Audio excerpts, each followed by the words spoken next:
They had already called the time of death. Monitors flatlined. A doctor stepped back. Another quietly removed his gloves. The unidentified patient, no ID, no rank, no family, was written off as another unknown casualty brought in too late. Only one person in the room wasn't moving away. Nurse Rachel Monroe stood at the foot of the bed, staring at the still body as security prepared to clear the trauma bay. She was told to stand down. She was told it was over. She was told restarting the code would violate protocol. Rachel didn't argue. She didn't raise her voice. She reached for the defibrillator. Because something about the patient didn't add up. The scars, the muscle memory, the way his hand twitched when no one else noticed.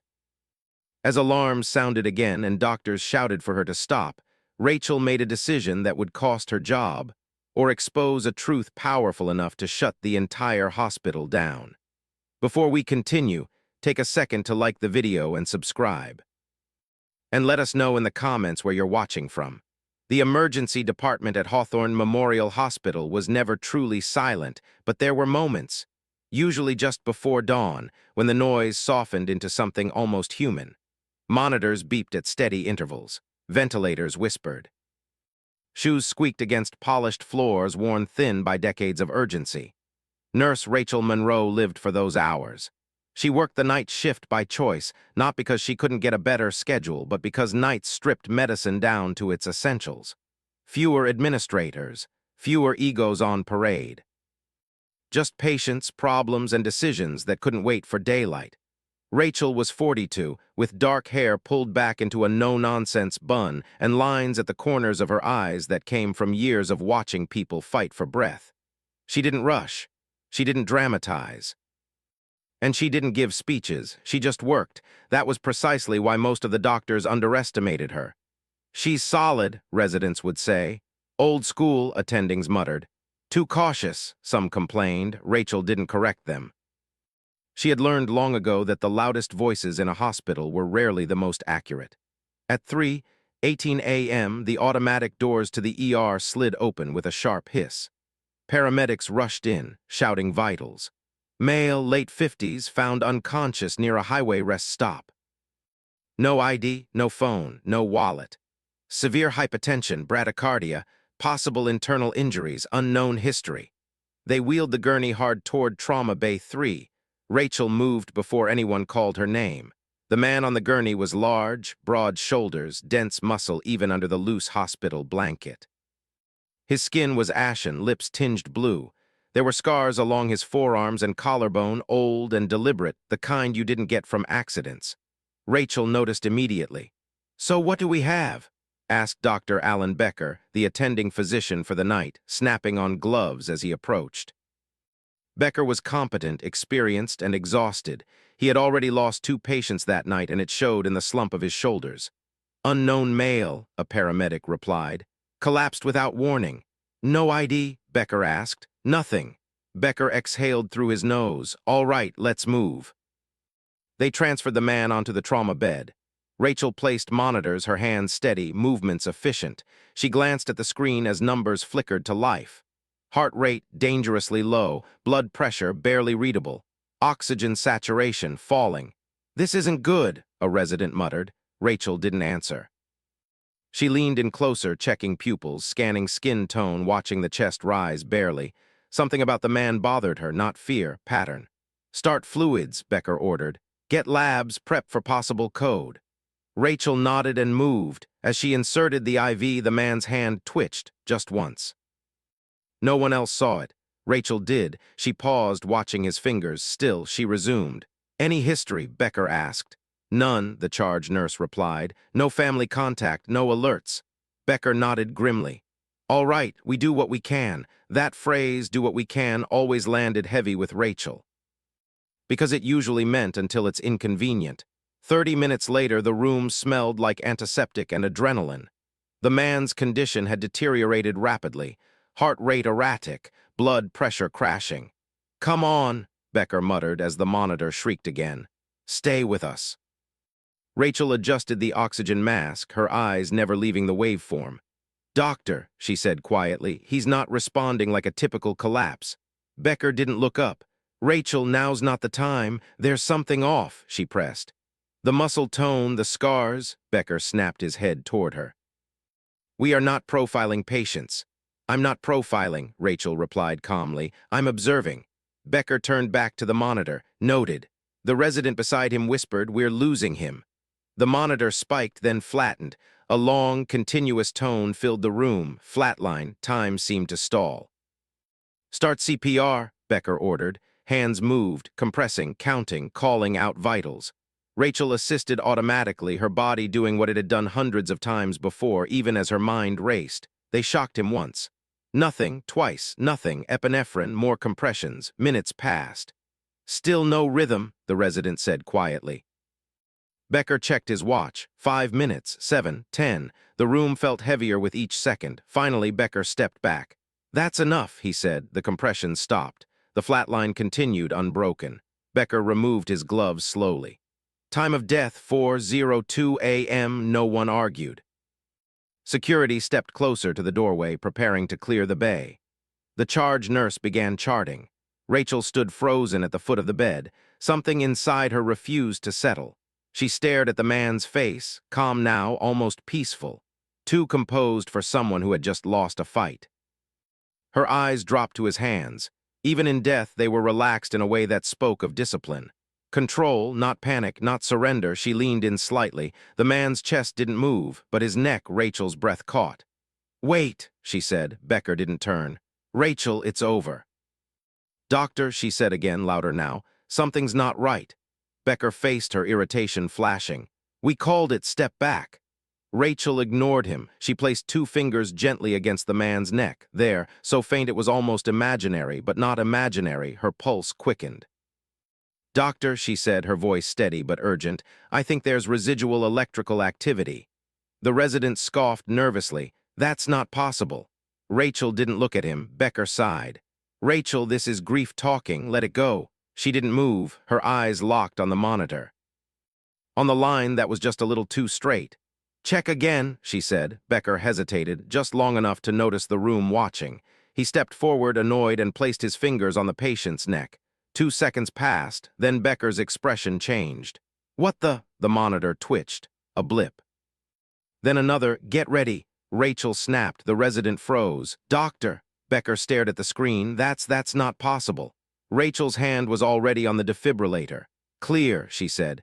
Rachel, no, Becker started. She shocked him. The man's body jerked. The monitor screamed, then resolved into a chaotic rhythm. Pulse, someone shouted. The room erupted.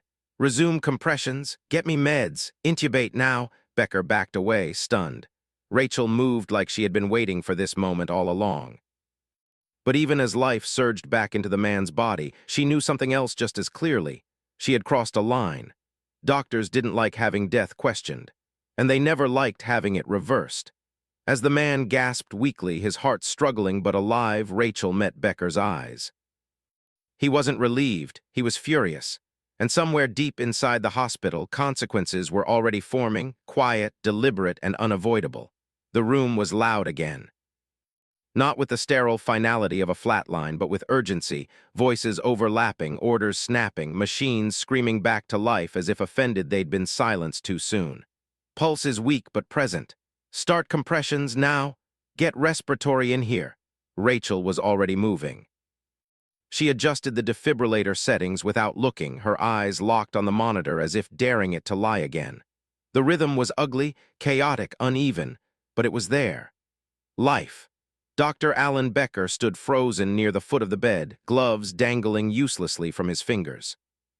I called it, he said under his breath. I called the time of death. No one answered him. Rachel leaned over the patient, checking airway, listening to breath sounds that were shallow but real. The man coughed weakly, chest shuddering as if waking from something deep and violent. Easy, she murmured, adjusting the oxygen. Stay with me. The resident stared at her. You shocked after termination? Yes, Rachel said, because he wasn't gone. Becker found his voice. That was not your call. Rachel didn't look at him. Neither was declaring him dead. That landed hard. Becker's face flushed. You just violated protocol in front of half the department. Rachel finally turned to him. I restarted a heart, she said. We can argue paperwork later. For a brief moment, just a flicker, Becker looked uncertain, then his jaw hardened. "No," he snapped.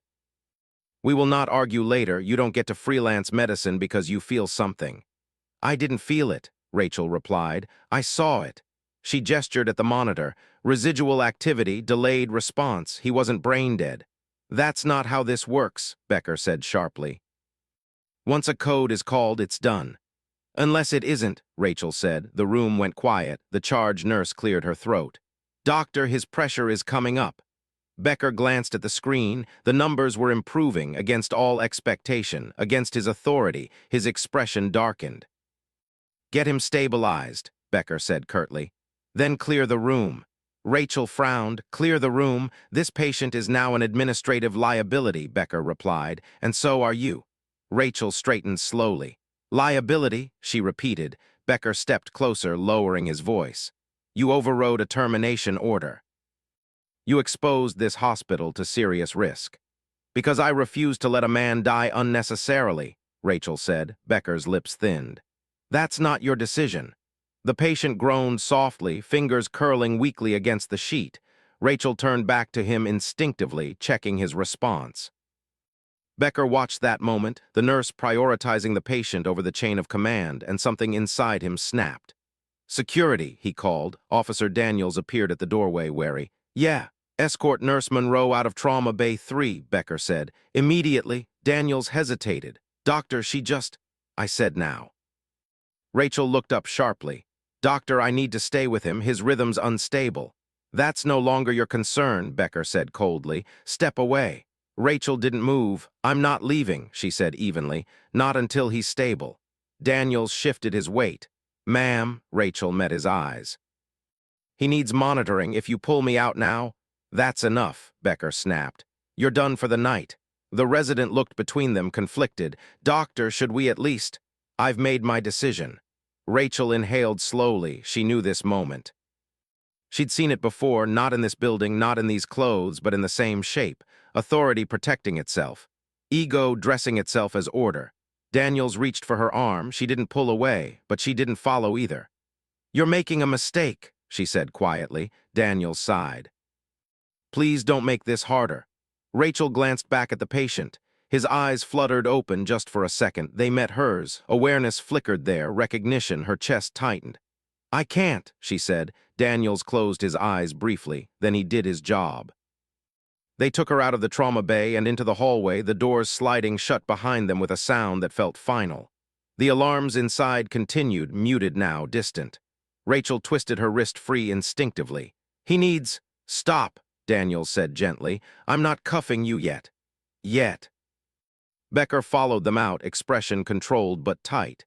"She interfered with care after termination," he said to Daniels. "Document everything." Rachel turned on him. "You're documenting survival as misconduct." Becker ignored her. Daniels rubbed his face. "Doctor, do we really need to escalate this?" Becker looked at him. Yes. Rachel felt it then, the shift, not anger, not fear, isolation. They were building a version of events she didn't belong in. "Conference room C," Becker said, "until administration arrives." Daniels nodded reluctantly. As they walked, Rachel listened. The hospital sounded different now, phones ringing, voices lowering as they passed, eyes following her. She caught snippets. "Did she really shock him after? That's insane." "She saved him, didn't she? Doesn't matter." They seated her in the conference room and closed the door, not locked, not yet. Rachel sat alone, hands folded on the table, staring at the faint reflection of fluorescent lights on polished wood. Her pulse was steady. Her mind was. She replayed the moment again and again, the twitch, the blip, the shock. She'd been right. She knew she'd been right. So why did it feel like she was the one on trial? The door opened. Administrator Linda Graves stepped in, tablet in hand, expression tight with fatigue. "Nurse Monroe," she said, sitting across from her. "I'm told you disobeyed a direct medical order." Rachel nodded. "Yes." Graves blinked. "You're not denying it." "No," Rachel said calmly, "because context matters." Graves sighed. "Dr. Becker pronounced the patient deceased. He was wrong. That's not for you to decide." Rachel leaned forward slightly. "It already was." Graves studied her.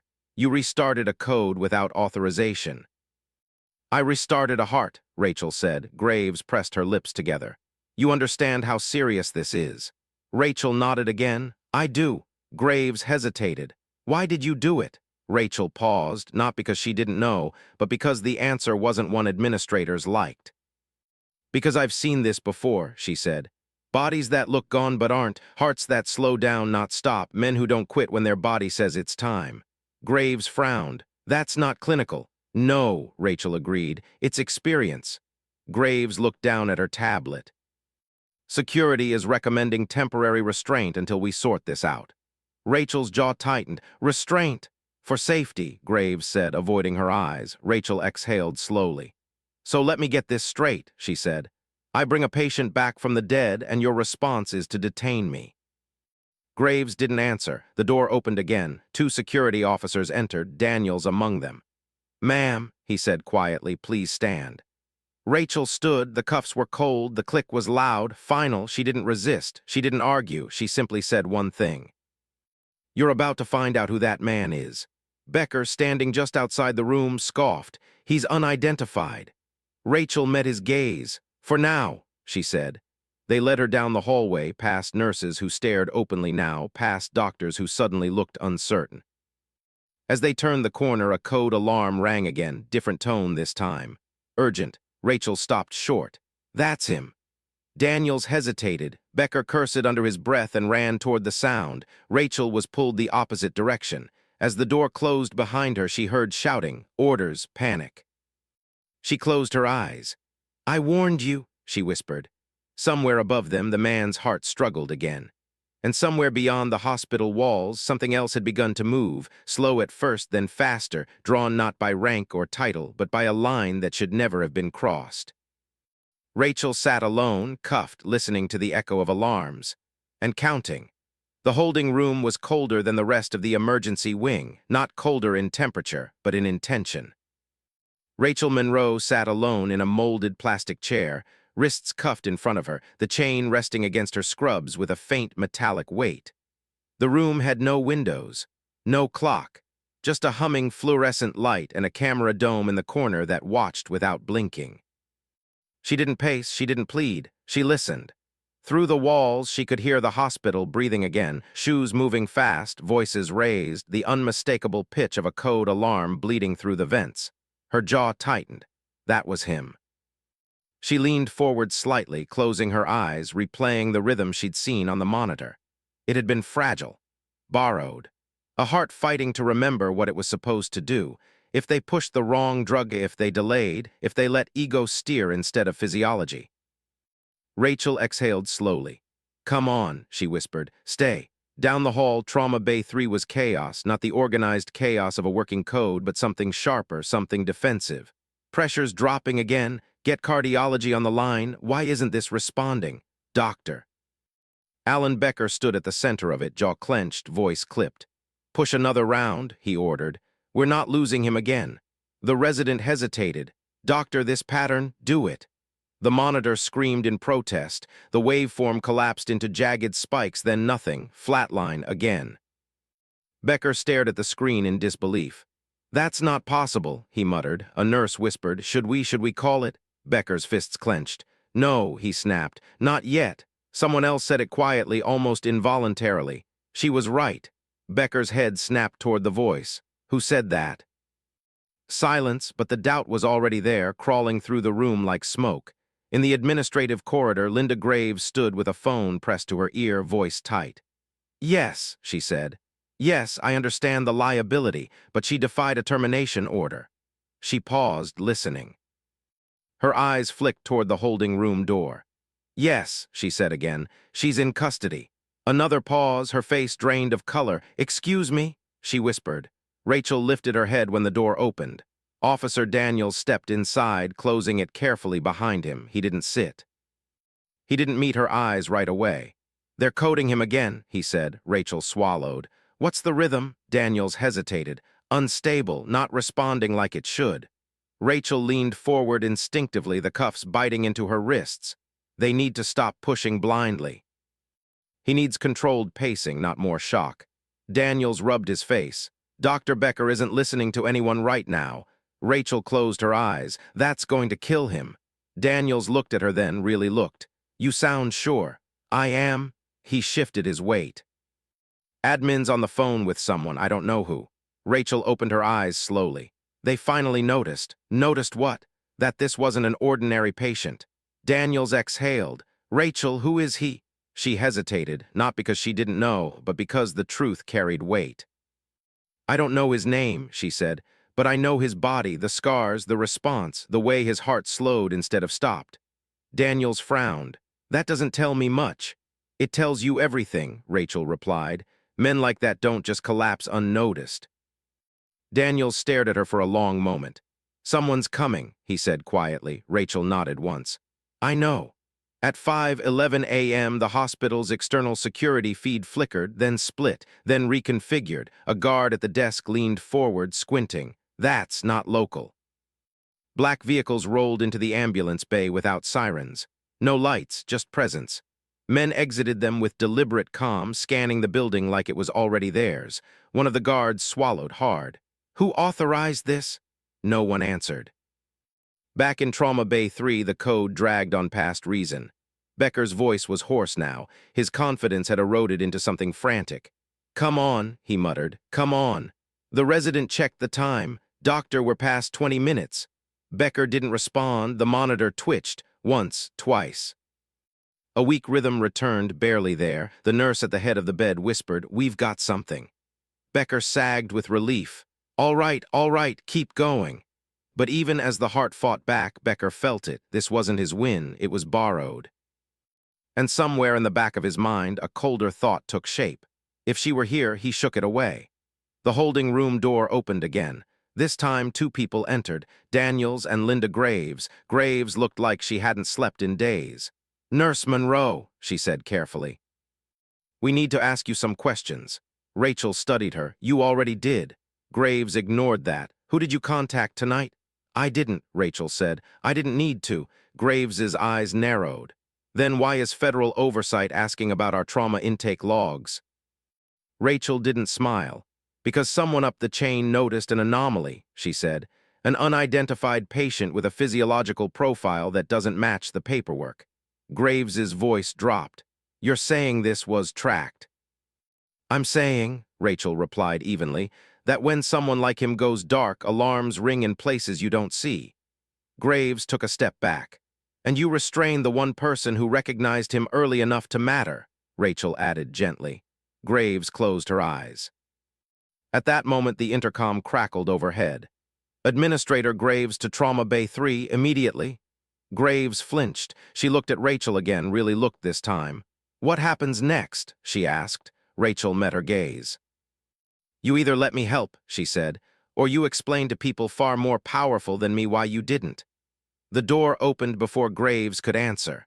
A man in a dark suit stood there. No badge, no clipboard, just a presence that rearranged the room. Administrator Graves, he said calmly, we need access to the patient. Graves swallowed. On whose authority? The man produced a thin folder and opened it just enough for her to see the seal. Her knees nearly buckled.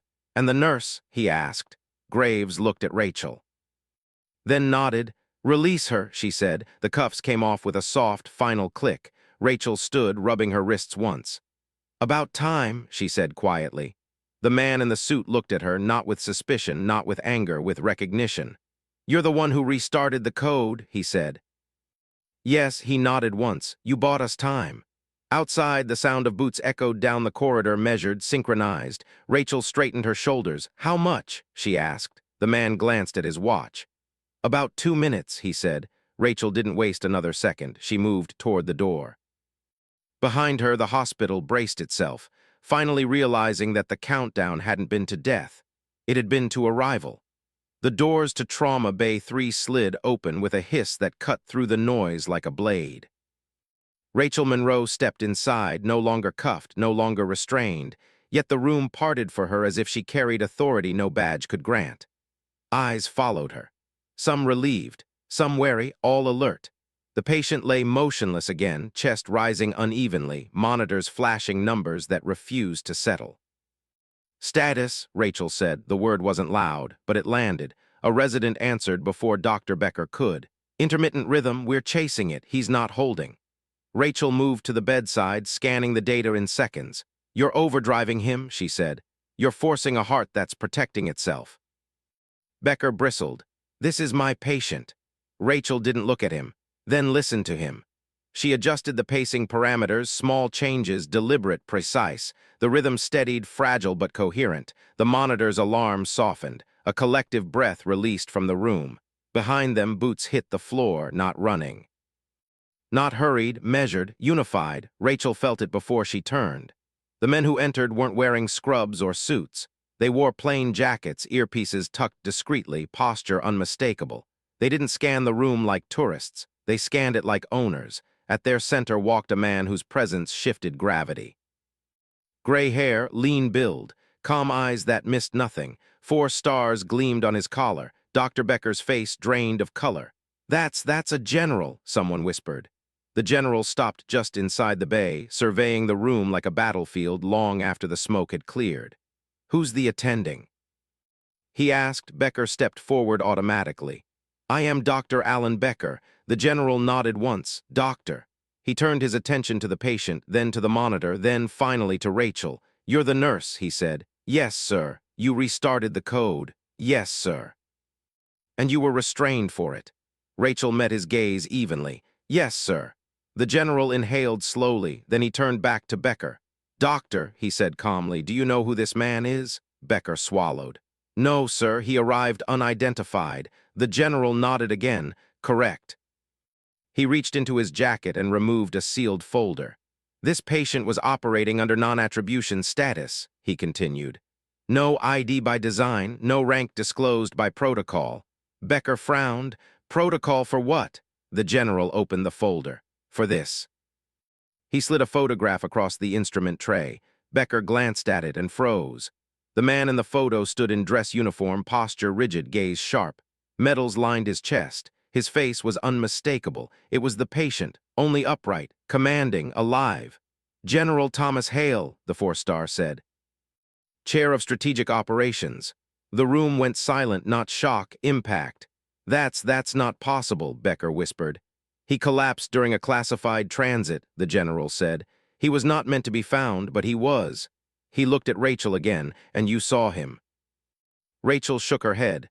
"I didn't know who he was." The general studied her. "But you knew he wasn't done?" "Yes, sir."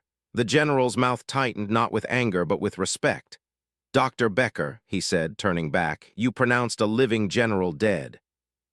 Becker opened his mouth. No sound came out. "You ordered his rescuer restrained," the general continued. "You delayed care and you prioritized protocol over physiology." Becker's voice finally returned, thin, desperate. "I didn't know." The general nodded. "That's the problem." He turned to his team. "Begin documentation." Full review. Radios crackled to life. "Effective immediately," the general said, voice carrying to every corner of the bay. "This hospital is under federal medical oversight until the patient is transferred." Administrator Graves stepped forward, trembling. "General, you will cooperate," the general said gently. "Or you will be removed." She nodded frantically. The general turned back to Rachel. "You kept him alive long enough for us to get here," he said. "That decision changed everything." Rachel exhaled slowly. "I just didn't stop." "That," the general replied, "is exactly why it mattered." He stepped aside, giving her space. "Continue," he said. Rachel returned to the bedside, adjusting lines, speaking softly to the man who had nearly slipped away twice. "Stay with me," she murmured. "You're not finished yet." The patient's hand twitched, faint but real. The monitor stabilized. Behind her, Doctor. Becker stood very still. The authority he'd wielded all night had collapsed without a single raised voice. The general watched him for a long moment. "Doctor," he said, "you'll be speaking with federal investigators shortly." Becker nodded numbly. "And you," the general said to Rachel, "will remain with us until transfer." Rachel looked up. "Yes, sir." As the team moved with renewed purpose, one truth settled over the room, quiet, unavoidable, final. The doctors hadn't given up on an unidentified patient. They had given up on a general, and if not for one nurse who ignored orders, the truth would have died with him. The sun was fully up by the time Hawthorne Memorial Hospital began to understand what the night had cost and what it had revealed. Trauma Bay 3 was no longer chaotic. The machines hummed in a steady, almost reverent rhythm. The patient, General Thomas Hale, lay stabilized now, his heart holding a firm, deliberate beat as if reclaiming control inch by inch. Rachel Monroe stood at his bedside, adjusting the IV flow, her movements calm, practiced, unremarkable in the way true competence often is. Around her, no one rushed her anymore. They waited. The four-star general overseeing the operation stepped closer, his voice low. "Transfer is ready." Rachel nodded. "He'll tolerate it now." "That's because you listened," the general replied. As the transfer team prepared the gurney, General Hale's eyes fluttered open, not fully, not clearly, but enough.